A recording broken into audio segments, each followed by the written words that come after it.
Então vamos ler o versículo 18 do capítulo 5 de Daniel.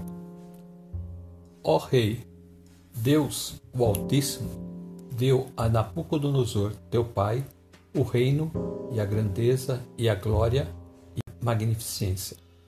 E por causa da grandeza que lhe deu, todos os povos, nações e línguas tremiam e temiam diante dele. A quem queria matava, e a quem queria dava vida, e a quem queria engrandecia, e a quem queria abatia. Mas quando o seu coração se exalçou e o seu espírito se endureceu em soberba, foi derribado do seu trono real e passou dele a sua glória. Foi tirado dentre os filhos dos homens, e o seu coração foi feito semelhante ao dos animais, e a sua morada foi com jumentos monteses.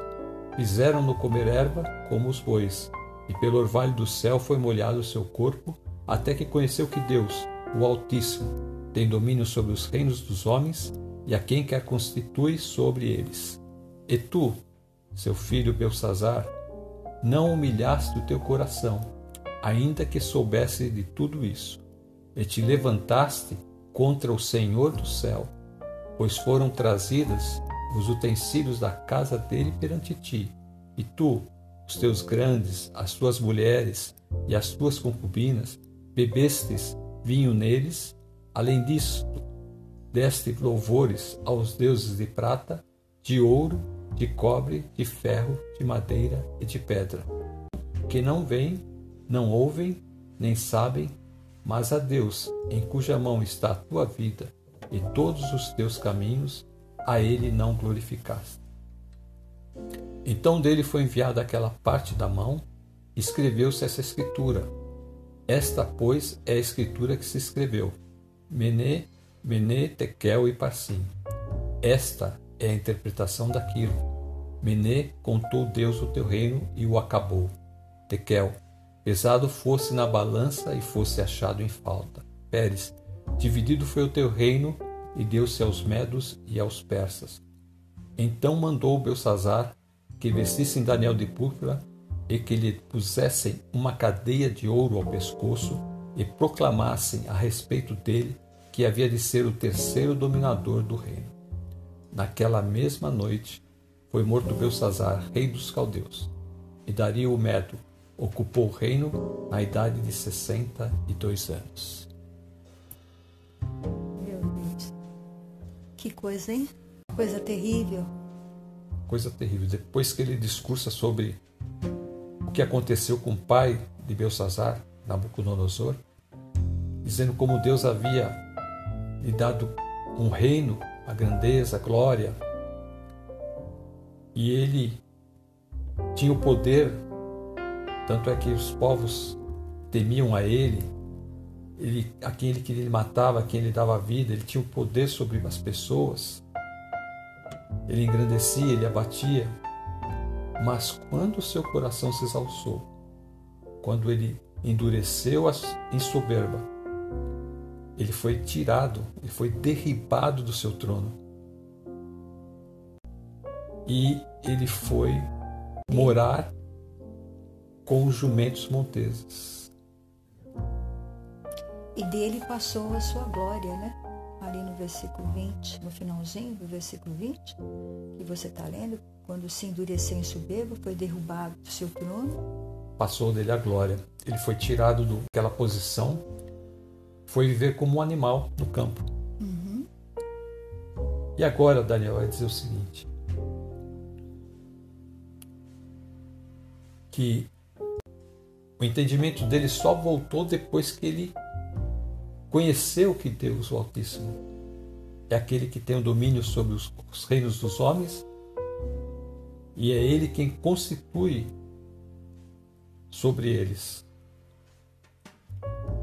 O pai dele foi morar com os animais, comer capim. Deus o destituiu de razão. Ele ficou sem poder usar a sua razão de fazer escolhas, decisões. Isso é uma coisa concernente somente aos homens. Deus tirou esse poder dele. Ele foi lá aprender com os animais, foi comer erva do campo, né? Como os bois, e ser molhado. Ele não podia nem tomar banho, ele tomava banho pela chuva. A chuva molhava o corpo dele, o orvalho do céu molhava o seu corpo. Ele ficou totalmente irreconhecível. Ele provavelmente ele tinha tudo, porque ele era o rei, ele tinha tudo que ele queria, roupas boas, comida boa, tudo de bom. Mas a soberba, né, Mas pastor? a soberba dele fez com que ele perdesse tudo, inclusive o reino, por 7 anos. Por não reconhecer que Deus é quem tinha dado tudo aquilo a ele. Porque ele não reconheceu o Deus Altíssimo. Mas aí, nesse mesmo versículo, fala que quando ele conheceu que Deus, o Altíssimo, tem o domínio sobre os reinos dos homens e a quem quer constituir sobre eles, voltou, né? Ele voltou, foi restituído o seu reino. E aqui a gente vai ver o seu filho caindo no mesmo pecado. Ele não se humilha ao seu coração. Apesar de saber tudo o que havia passado seu pai, ele repete a mesma coisa, mas aqui com um agravante. Ele se levanta contra o Deus dos céus. Aí que foi, ele comprou uma briga feia. A criatura contra o Criador. Ele resolveu dar culto àqueles deuses que não podiam fazer nada por ele. Aqui está bem claro. Eles não veem, não ouvem, nem sabem. Ele deu culto aos deuses errados, ao invés de dar culto àquele que o versículo fala, em cuja mão está a tua vida e todos os teus caminhos. A ele não glorificaste. Tu fez um culto ao Deus errado. O culto a um Deus errado. Ele já havia feito uma coisa muito errada, que era usar os utensílios da casa de Deus para uma festa. As coisas sagradas de Deus usadas de forma inadequada. E depois disso ainda ele escolhe dar louvores aos deuses errados. Aquele Deus que dava vida a ele, que a vida e os seus caminhos, a ele não glorificou. E então vem o juízo. O juízo de Deus vem. O juízo de Deus vem. Aquela mão escreve uma escritura. E essa, pois, é a escritura que se escreveu. Mené, Mené, Tekel e Parsim. E esta é a interpretação daquilo. Mené, contou Deus o teu reino e o acabou. Tekel, pesado fosse na balança e fosse achado em falta. Pérez, dividido foi o teu reino e deu-se aos medos e aos persas. E naquela noite, aquela mesma noite, ele foi morto. O juízo veio rapidamente. Para que todos aqueles que estivessem ali com ele soubessem, né, o que ele fez, o escárnio que ele fez com os objetos sagrados diante de todos eles. Porque ali Deus foi escarnecido. Deus de Israel foi escarnecido ali diante dos deuses de Babilônia, que não veem, não ouvem nem sabem. Quer dizer, eles não podem interpretar o que está acontecendo ali, nem mesmo os magos, os astrólogos, os caldeus puderam interpretar o que estava escrito na parede, nem ler. Eles não podiam responder nada para ele. Mas aquele Deus, cujos objetos estavam ali, os utensílios que foram tirados e eles só podiam ser usados por pessoas consagradas, este Deus pode revelar, pode dar a vida e pode tirar a vida, como vai fazer com a vida dele. Deus vai tirar a vida dele. Quando ele sente aquele terror, ali já tinha entrado já o juízo. Porque ele sentiu um desespero tão grande que ele prometeu dar o terceiro lugar ali do reino dele para quem desse o significado e fizesse ele sair daquela angústia. Porque para a rainha entrar ali na festa é porque a coisa estava muito grande, estava muito exagerada, né? Ele estava completamente desesperado. Então, quando ele vê e ouve a sentença, ali ele já estava praticamente morto. Olha aí. Foi dada a sentença de morte. Ali ele já estava praticamente morto, porque daí pouco tempo ele já, né? Naquela mesma noite ele morreu. Então você vê a importância de você conhecer o Deus verdadeiro.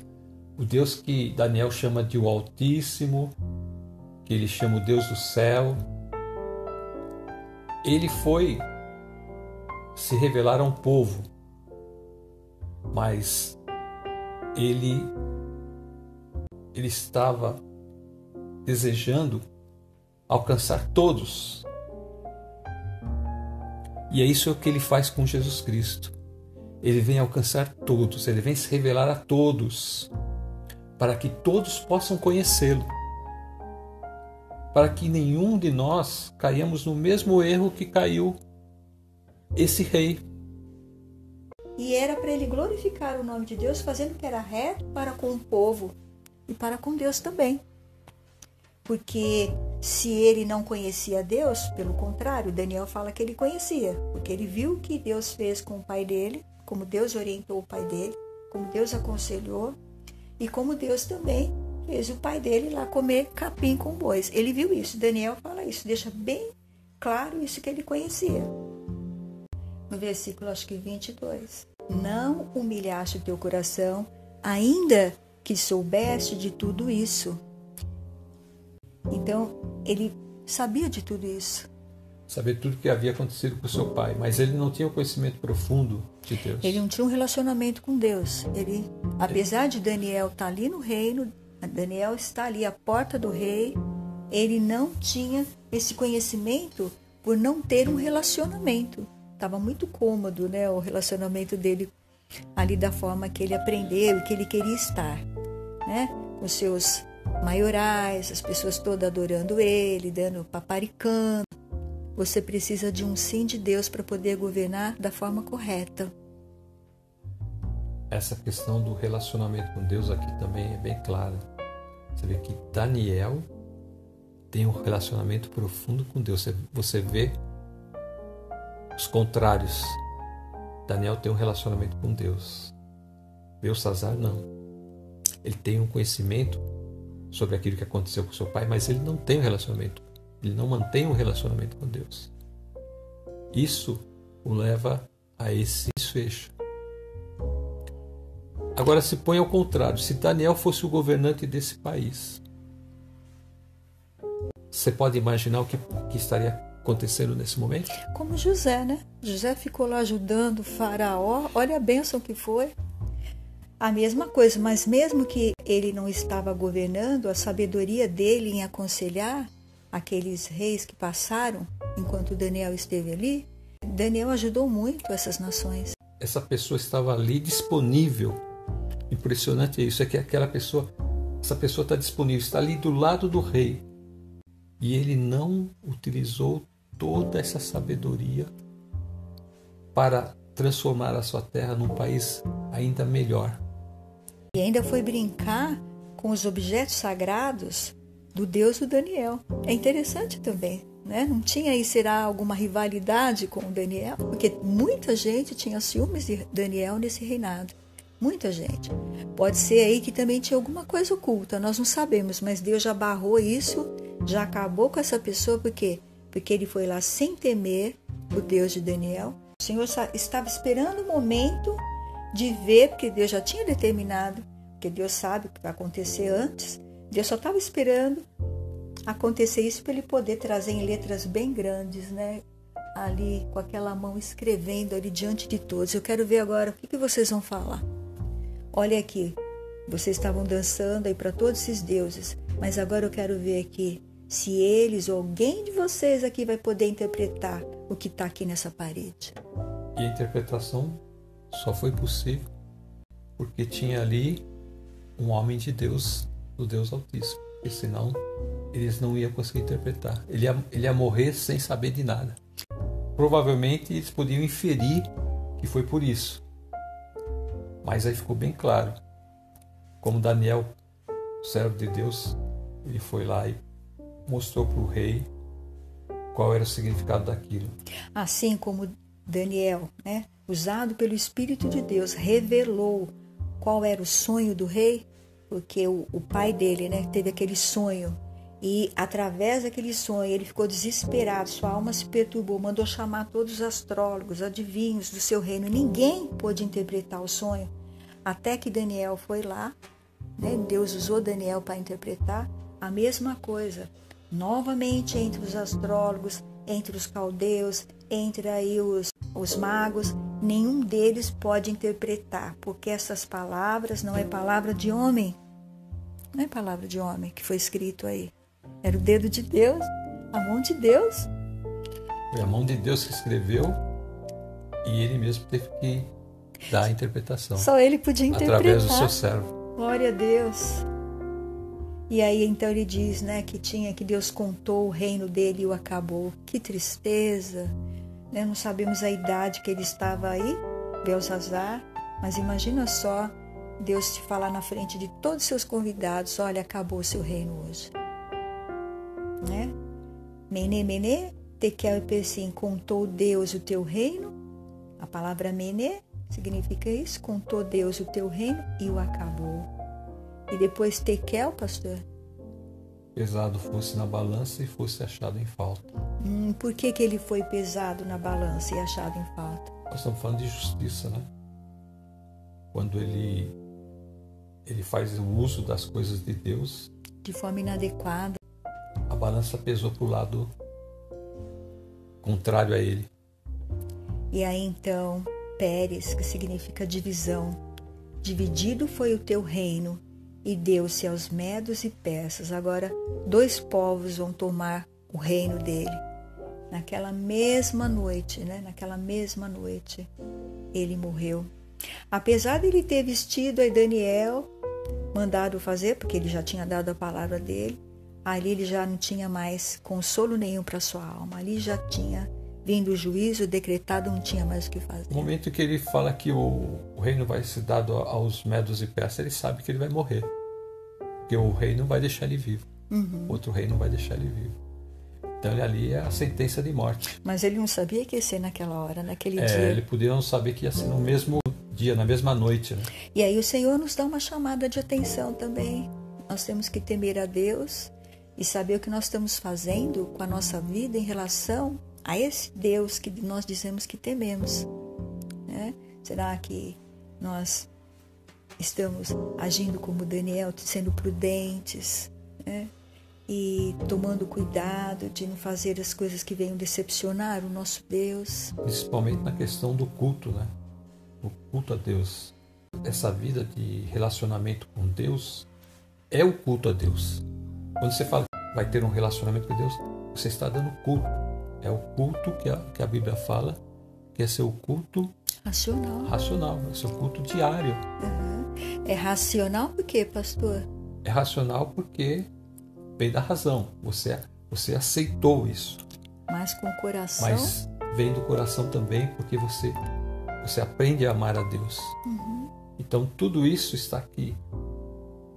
Nós temos que ter esse relacionamento com Deus, a ponto de entender o seu querer, a sua vontade, de entender o que vai acontecer para a humanidade daqui para frente, para saber tudo isso, essas coisas que vão ocorrer. Daniel tinha temor a Deus, isso ele traz dos seus pais. Os pais de Daniel passaram para ele a reverência que esse Deus merecia. E a reverência e o respeito aqui não eram só de palavras, eram de ações. Os pais deles praticavam. Daniel viu seus pais praticarem, por isso que Daniel chega ali e vai ter o mesmo comportamento. E como a gente já falou, né, esse relacionamento com Deus, ele não é algo forçado, algo pesado, né? Mas o relacionamento com Deus, ele é alegre, ele é feliz, porque é uma coisa que vem de dentro da alma. Quando você começa a conhecer a Deus e ver quem é esse Deus que você está servindo, você percebe que o único culto que é possível para esse Deus é um culto alegre. E é um culto que vem da sua alma. Um culto que vem de dentro, que não é um culto que vem da carne, um culto forçado. Muitas vezes, não é o caso de Daniel, mas muitas vezes a tradição religiosa da família, ela não está louvando ao Deus Altíssimo. Está louvando qualquer outra coisa.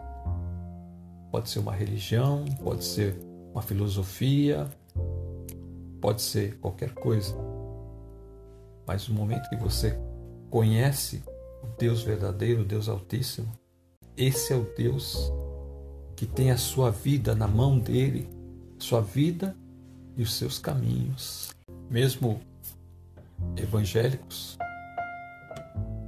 aqueles que reformados, etc., aqueles que cultuam o Deus verdadeiro, muitas famílias vivem uma vida como se Deus não existisse.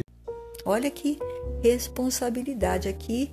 Essa responsabilidade a gente está vendo com Nabucodonosor. Ele poderia ter usado Daniel ali e falado, olha, educa meus filhos. Como esse aqui que vai ser o rei, eu quero que você o assessore. Ele não fez isso não. Pelo jeito, ele não fez. Ele teve a oportunidade. Você lembra que a oportunidade e o privilégio, que nós falamos no episódio passado? Ele teve o privilégio de ter um homem de Deus ali próximo a ele. Aquele homem poderia ter instruído a ele, a esposa, os filhos, sobre a coisa mais importante que existe no mundo, nesse mundo, que é o relacionamento com Deus. E ele não buscou isso. Daniel é um tipo da figura de Jesus, porque Daniel está aqui servindo um rei estranho e mostrando o Deus verdadeiro para esse povo, para esta nação. E Jesus também vem do céu e trazer o Pai, mostrar como o Pai quer ser adorado, exatamente como Daniel estava fazendo ali. O Pai queria ser adorado como Daniel fazia. Olha, eu vou cuidar da terra aqui, das coisas que eu tenho que fazer, mas Deus sempre vai estar no meu lar, na minha vida, né? Ou no meu governo. Como seria bom se os nossos governantes aqui da terra pudessem ler o livro de Daniel e temerem a Deus. Como seria bom lerem a palavra de Deus e também ficarem ali fazendo o que é bom para o seu povo e não o que eles quisessem. Então aqui no capítulo 5 de Daniel nós vamos ver esse desfecho que acontece com este rei que foi imprudente, que recebeu a sua sentença e que morreu.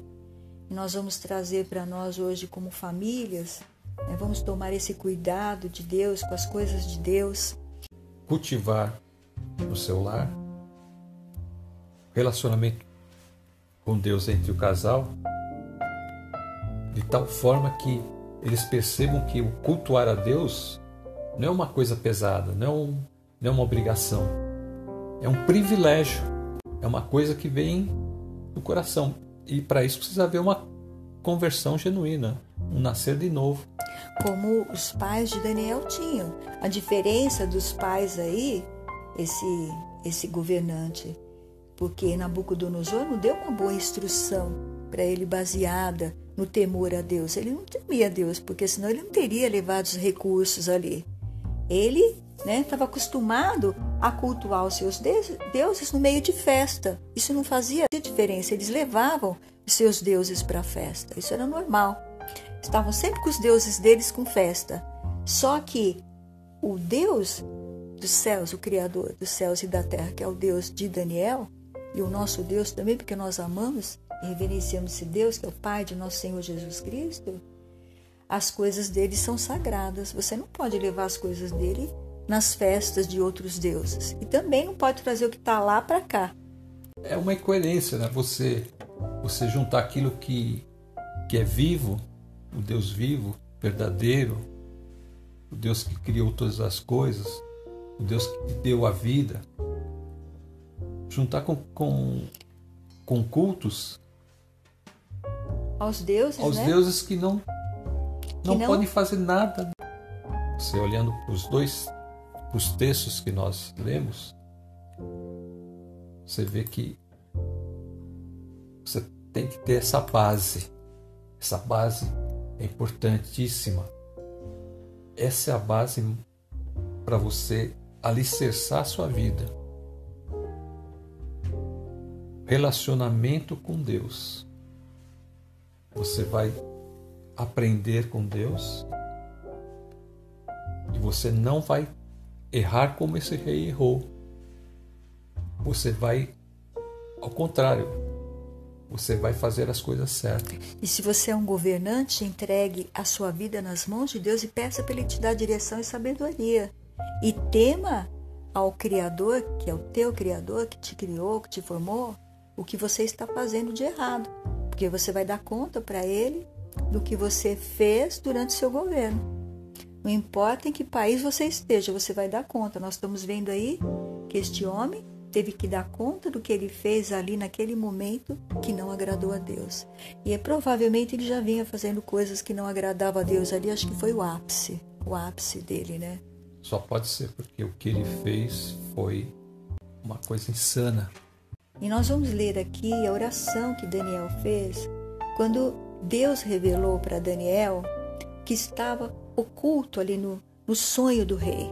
Nós vamos fazer essa oração e queremos que você também ore para que Deus venha tomar toda a terra nas suas mãos e dar sabedoria a esses governantes para que eles venham fazer o que é justo para o seu povo. Vamos encerrar com esta oração de Daniel? Falou Daniel e disse: Seja bendito o nome de Deus para todos sempre, porque dele é a sabedoria e a força. Ele muda os tempos e as horas. Ele remove os reis e estabelece os reis. Ele dá sabedoria aos sábios e ciência aos inteligentes. Ele revela o profundo e o escondido, e conhece o que está em trevas, e com ele mora a luz. Glória a Deus. Glória ao Pai, ao Filho e ao Espírito Santo por esta palavra. Até a próxima, todos fiquem na paz de Deus. Eu também quero me despedir dizendo até a próxima. Fiquem todos com Deus. Amém. Amém.